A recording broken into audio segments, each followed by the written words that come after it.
2018 softball season is right around the corner. A couple weeks away from the team's 3-game series up at Legacy Center. Here with us today for our season preview is first-year Cardinal head coach Cavanagh. Coach, thanks for your time today. Thank you. Looking forward to the season starting here in a couple weeks, but before we talk about this season and go full bore in, you were named the coach last spring. Talk about kind of what the transition has been like so far and being able to get adjusted to everything here on campus. The transition's really been great here at Concordia. Obviously, we get a lot of support from our campus, but also within the community. We get a lot of support from Pastor Ryan. We work with him weekly, as well as within our athletic department. It's been really nice. Our athletic directors have been really involved with our program and has really made the transition pretty seamless for our program. Good. So talking about transitioning as well on the field, you have some of the fun administrative things and all that, but as far as on the field, you had the kind of first opportunity to coach the team and kind of get in the nitty-gritty of everything during the fall ball season. We're able to play a number of games, and notably Eastern Michigan, and had them on the ropes, being able to beat them. Talk about kind of what that was like to be able to kind of hit the ground running with fall ball season and being able to take some positive takeaways into kind of this winter time here.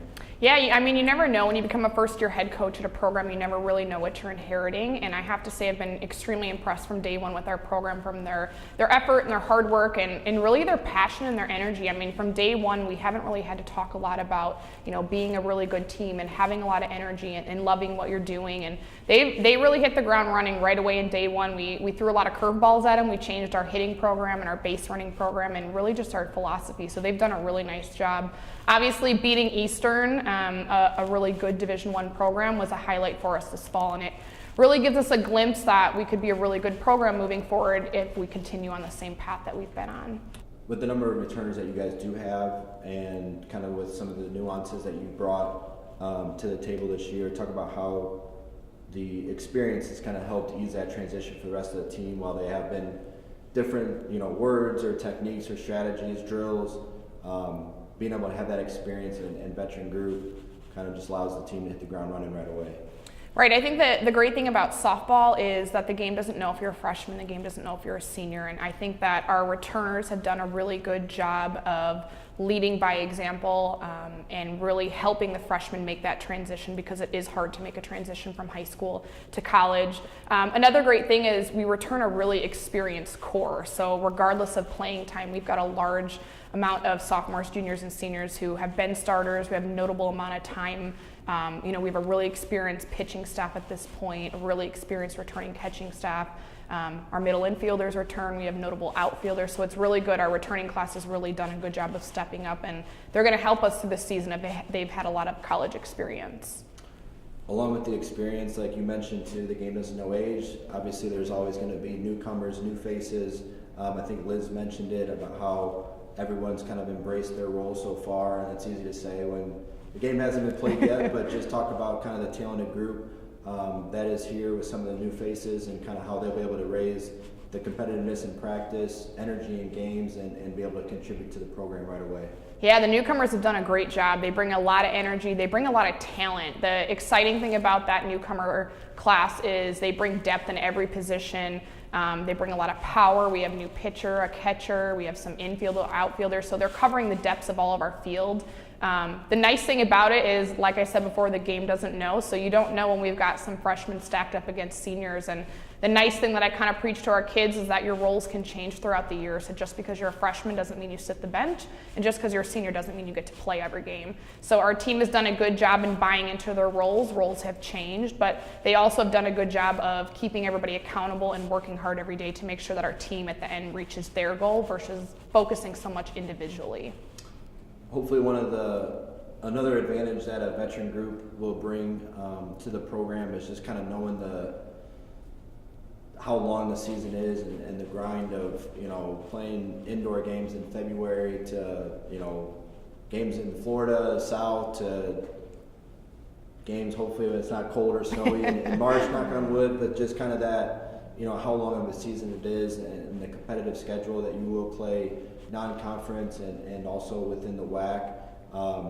will also be a transition for you. But talk about kind of what that veteran group will be able to bring, knowing kind of the grind of the schedule and some of the challenges that will present itself with the tough schedule that you guys will have. Right, I think that's where the returners are, they're the most experienced. They understand the strain of lifting and practicing and pitching sessions and getting treatments and ice baths. And where freshmen, I think, in the fall, it's an exciting piece and they don't understand, the quote-unquote grind of a season. So I think that the returners have done a good job in kind of helping guide through that. But I think that the freshmen and our newcomers too, even our transfers, have done a good job right away of knowing now that we're 2 weeks into practice, but they've had a whole fall ball, that it's a lot more than a travel or a high school team. And I think as any freshman player, it takes a couple weeks to get used to, but they've done a really good job coming back. And again, you don't know who's a freshman and who's a senior. So I think this semester they've done a really good job, where in the fall it is a transition. You're just not used to doing all those types of things. So the returners have done a good job of kind of just keep pushing them along till it becomes a routine, and now they're set in that routine. I know the team has talked quite a bit about goals, both on and off the field. We don't have to go into great detail with all those, but maybe specifically when it comes to the schedule, I'm looking at kind of your WAC schedule and the number of teams that are competitive in year in and year out. Kind of maybe talk about some goals for the team within the WAC and maybe some important aspects for you as you look at the roster and you look at the team and other teams from last year. Maybe some of those things that'll be important for the team to continue to climb the conference standings and maybe be able to make a deep run after this season. Yeah, this year we're playing. We played Eastern Michigan in the fall, so a Division I, and we really didn't have. We wanted to compete against a Division I program. We didn't necessarily go in there and say we need to blow them out of the water. We want to have 14 good, solid innings, and I think we played 14 solid, good innings. Our team had made some big goals for the off season, and I think that they did really well, and they had even bigger goals now for the spring. So it's my job as a coach to make sure that we have stacked our competition a little bit to make sure we reach those goals. So obviously Madonna is nationally ranked already in our preseason for our conference, so it's going to be a good challenge to be playing against them. We're playing 2 Division II teams in our spring break tournament. We go to an Iowa weekend where we play William Penn and St. Ambrose, who, perennial are powerhouses. They've been to the national tournament. They've gone deep into their conference and runs. So early on, it's gonna be tough, and we're gonna have some opportunities to really take advantage of, utilizing our speed and our power and our experience on the field. But it's going to be a hard run, I think, early on. But I think that's ultimately what we need to get deep into a postseason, because you can go into spring trip and go 10-0, but that's not necessarily going to help you get deep into a post tournament and to the national tournament. Our team in general wants to win the conference tournament, and they're passionate about it, and they understand what it takes to get there. They talk about wanting to win the national tournament and making a deep run. This spring, it's been 20 years since it's happened, so it's kind of a cool milestone, obviously for that team 20 years ago, but for us to maybe be able to repeat that and get to a national tournament 20 years later would be a really cool feat. 2 areas that I want to focus on or just quickly touch on before we wrap up here is some of the kind of intangibles or kind of 2 emphases that the team, the program really does well off the field. And that's team bonding and strong presence on social media. And those can be intertwined too. Talk about how those 2 areas are important to your program and kind of building all the girls talked about, seniors talked about, the team chemistry and just being able to bond with each other while there are times like this where you're sick of playing each other or sick of seeing each other. Sometimes there's something about team bonding and team chemistry and the amount of work you guys do in the community and for fans to be able to engage and follow the team on social media. Talk about kind of the goals or the impact that those 2 areas have had on your program in a short amount of time. Right, I think team bonding is important. I think that ultimately you can have 31 players that we do on our team that are all terrific softball players, but at the end of the day, if they can't get along, you don't understand each other, you don't know how each other operates, understands when people are mad or upset, how to work through some of that frustration.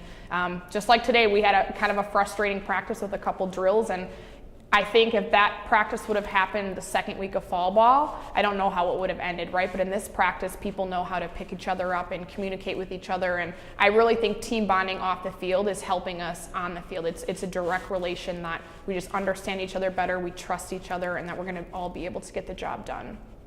Good. And then the social media aspect, I mean, you guys have a strong presence on several platforms for any fans listening or tuning in. How can they get involved and follow the team on those platforms? Yeah, I think social media is huge. We have Twitter, Instagram, Snapchat will start when we get into our games, and then Facebook. I think it's important to keep recruits up to date what we're doing and kind of like behind the scenes so they know coming into college what the expectation is with practices and games and classroom. But it's also neat, I think, to just showcase our team.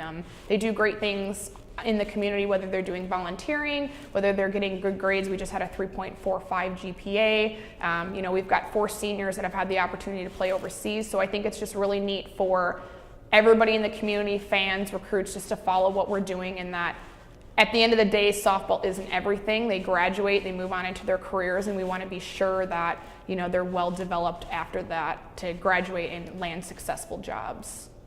Coach, just to kind of wrap us up here, I know we mentioned the February series against at Legacy Center against, or 3 games there. The team will go on kind of the spring trip and make the tour there in the end of March. Weather permitting, hopefully have some home games here at Concordia.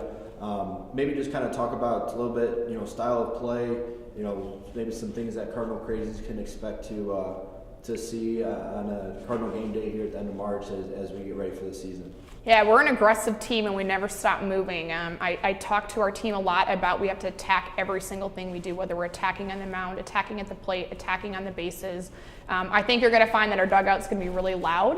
They have a lot of organized cheers, but they're just a loud group individually and all together, and I think that really the energy in our dugout seems to always directly relate to how we're playing on the field. So that's going to be an expectation. But we just play a really aggressive style of ball. We're looking to hit the long ball a little bit more this year. We focus a lot on line drives and hitting balls into the outfield to score more runs, stealing more bases. So it's going to be fun to see this spring.